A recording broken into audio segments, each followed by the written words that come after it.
华为的一项专利被发现，可以在行人的图像中识别出维吾尔族人。这项专利是众多与华为相关的同类专利之一。美国一家研究公司发现后，与 BBC 分享了该消息。华为此前曾表示，其技术并非为识别特定民族而设计。华为目前正计划修改这项专利。该公司表示，这么做需要向中国国家知识产权局请求允许删除专利的中文文件中提及维吾尔族的内容。中国当局被指对他们使用高科技监控技术，并将许多人关押在强制劳动营中，在那里孩子与父母分离。华为的专利最初在2018年7月与中国科学院一同申请。据描述，该专利使用深度学习人工智能技术，用于识别街头摄路的行人的各种特征。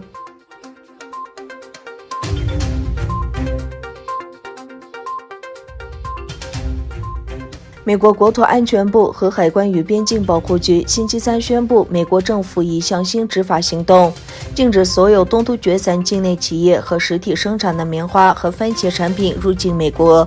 理由是这些产品被指控是由中国被拘押的维吾尔族穆斯林强迫劳动制成。该行动涉及中国维吾尔自治区发生的侵犯人权行为，以及北京在东突厥散以再教育和培训名义建立的拘留营。这项针对这一区域的扣留放行命令向东突厥散的生产商和可能正在考虑从该地区采购货物的进口商发出了一个明确的信息：华盛顿政府先前曾对一些公司实施了进口禁令。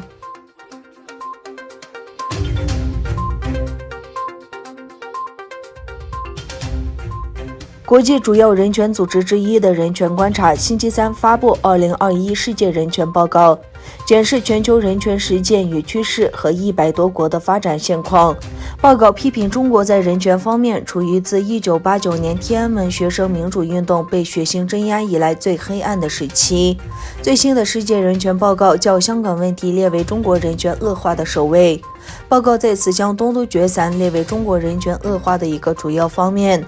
批评中国政府消灭维吾尔族及其他突厥穆斯林独有身份认同的行动仍在持续。在东突厥散，大批少数民族穆斯林持续因身份认同遭到任意拘押，其他居民也受到强迫劳动、大规模监控和政治思想灌输。在内蒙古，教育当局在许多学校课堂推动以汉族取代蒙语教学，于9月间激起民众抗议。报告在有关中国人权状况的导语中表示，中国政府的维权主义在2020年爆发的源自武汉的新型冠状病毒疫情中得到充分展现。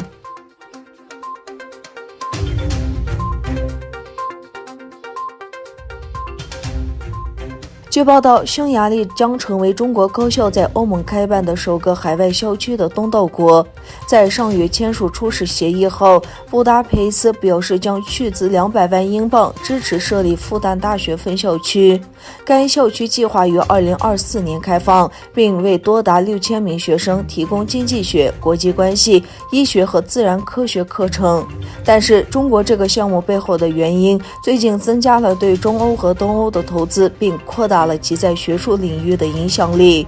在欧洲大学建立的100多个孔子学院引起了一些圈子的关注，批评者则对中国利用与匈牙利的伙伴关系将其影响力深入欧洲感到担忧。